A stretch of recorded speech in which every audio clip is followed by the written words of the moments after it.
Get ready for a deep dive into a real head-scratcher from 1964, a UFO case right here in Virginia.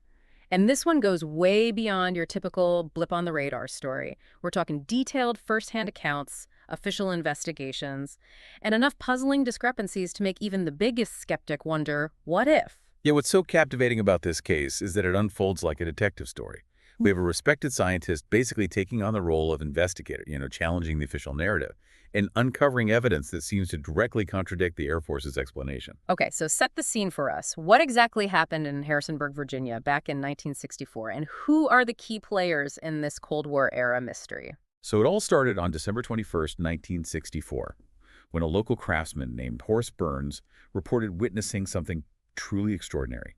He claimed that while driving near Staunton, Virginia, he encountered this massive metallic object shaped like an upside-down toy top with concentric rings around it. Hold on, an upside-down toy top? That's a pretty specific description. How big are we talking? Burns estimated it to be about 125 feet in diameter and 80 to 90 feet high. He even reported that as this object passed over his car, his engine stalled. Now, whether that was due to some electromagnetic interference, as some UFO theories suggest, or simply like his reaction to the sheer awe of the event, it adds another layer of intrigue to an already strange encounter. Yeah, I can only imagine being in his shoes. It sounds like something straight out of a science fiction movie.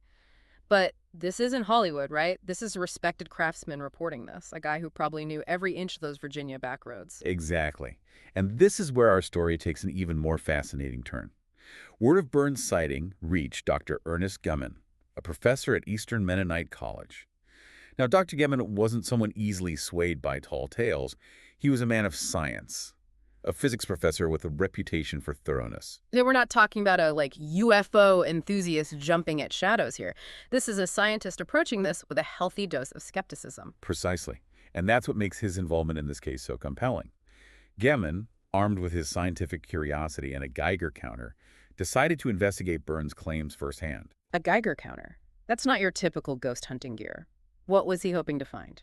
Well, in his initial report, Burns had mentioned experiencing this burning sensation on his face and arms while observing the object, a detail often associated with potential radiation exposure. So Gemmon, being the meticulous scientist he was, decided to check for himself. Okay, so picture this. It's 1964. The Cold War is in full swing. Anxieties about potential threats from above are running high. And here's this physics professor, Geiger counter in hand, heading out to a field where a UFO supposedly landed. What did he find when he got there? What Gaiman discovered would solidify his place in this UFO mystery. When he arrived at the location, Burns had described a meadow near Staunton. His Geiger counter went off the charts. He was detecting significantly elevated levels of radiation, corroborating a key detail in Burns' account. Wow, talk about a smoking gun. Or should I say a smoking Geiger counter? This wasn't just some random blip either, right? This was the real deal. Gaiman's readings were substantial enough to convince him that something unusual had occurred at that site. He even took the extra step of collecting soil and vegetation samples, which he later sent to a lab for further analysis. And here's where the plot thickens. While at the alleged landing site, Gaiman had this chance encounter with two research engineers who were familiar with his work. Wait, so it's not just Burns and Gaiman anymore. Other people are getting involved in this investigation. So it's not just Burns and Gaiman anymore. Other people are getting involved in this investigation. Yeah, it was a chance encounter. That would add another layer of credibility to Gemmon's findings. These engineers, Cook and Funk, they happened to see him taking readings in the field and stopped out of curiosity. They were familiar with Geiger counters through their own work and were startled by the high levels of radiation Gemmon was detecting. Talk about being in the right place at the right time. Did they confirm that his readings were accurate? They did. In fact, they were just as surprised as Gemmon by the findings. Their confirmation meant that Gemmon now had independent verification from individuals with expertise in radiation detection, bolstering his initial observations. So now we have a respected professor, a local craftsman, and two engineers all pointing towards something unusual happening in that Harrisonburg field. This couldn't have gone unnoticed, right? You're right. News of the alleged UFO landing and Grimmon's radiation findings quickly spread, eventually reaching the Air Force. Soon, two sergeants, Moody and Jones, arrived from Wright-Patterson Air Force Base in Ohio. And for those of us who aren't UFO historians, what's so special about Wright-Patterson Air Force Base? Wright-Patterson was the home of Project Blue Book. the Air Force's official investigation into UFO sightings. So when Sergeants Moody and Jones showed up in Harrisonburg, it meant that the Air Force was taking this report seriously enough to warrant an investigation by their dedicated UFO team. Okay, things are getting real now. So we have the Air Force on the scene, armed with their own equipment and expertise, ready to either confirm or debunk this UFO landing. What happened when they got to the site? This is where this story takes another fascinating turn. Gemmon, along with Burns and a student from Eastern Mennonite who was involved in a UFO group, accompanied the Air Force sergeants to the alleged landing site. They watched as Moody and Jones conducted their investigation, using their own radiation detection equipment, a beta-gamma survey meter. So everyone's there, witnessing this official Air Force investigation. I bet the tension was palpable. Did the Air Force find the same radiation levels as Gemmon? That's where the discrepancies begin. Gemmon observed that while the Air Force's meter did react at times, showing elevated readings, Sergeant Moody would often make adjustments to the device, causing the needle to drop back to zero. He would then declare that there was no significant radiation present. Wait, so the Air Force's equipment is reacting, but they're dismissing their own readings. That seems, I don't know, convenient. Did Gemmon call them out on this? He did. Gaiman, in his detailed account of the event, questioned both the suitability of the Air Force's equipment and their seemingly dismissive attitude toward the readings. He pointed out that if the radiation was primarily composed of alpha rays, their beta-gamma survey meter might not have been sensitive enough to detect it accurately. So different equipment potentially leading to different interpretations of the data. It's like trying to measure a swimming pool with a teaspoon. Did Gaiman think the Air Force was using the wrong tool for the job? It was one of his concerns. Gaiman also argued that the Air Force's meter was designed to pinpoint a specific source of radiation, like a radioactive leak, rather than broadly surveying an area for potential contamination, as he was doing with his Geiger counter. He believed that their approach was fundamentally flawed. For the type of investigation needed at the alleged landing site, So Gaiman's basically saying, hey, you're not even looking for the right thing, and you're dismissing anything your equipment does pick up.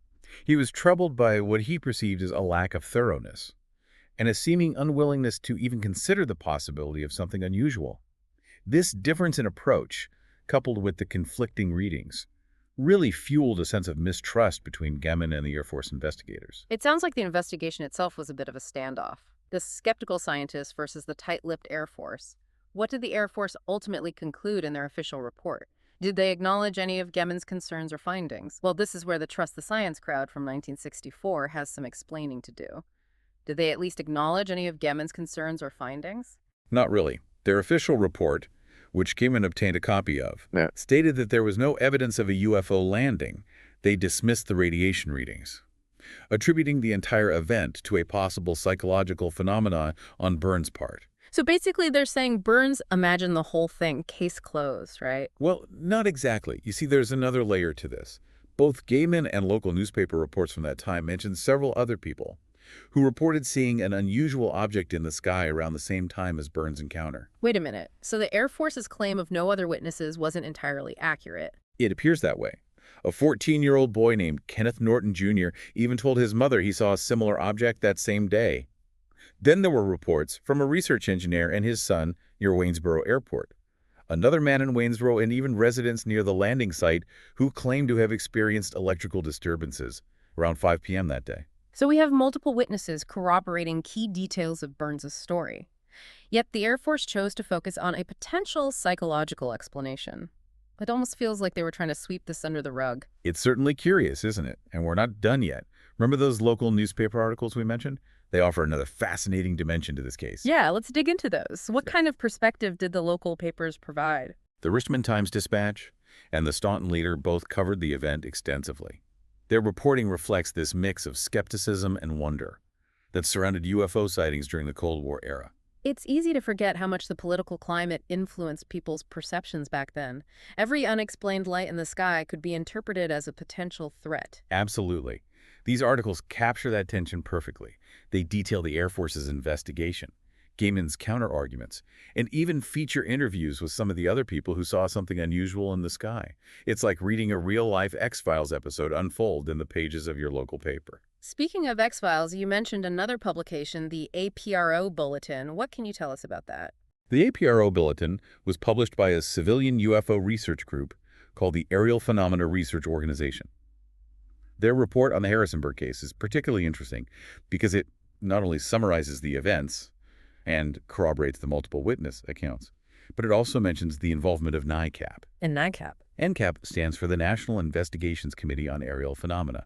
They were a prominent civilian UFO research group at the time, led by the famous UFO researcher Major Donald Keyhoe.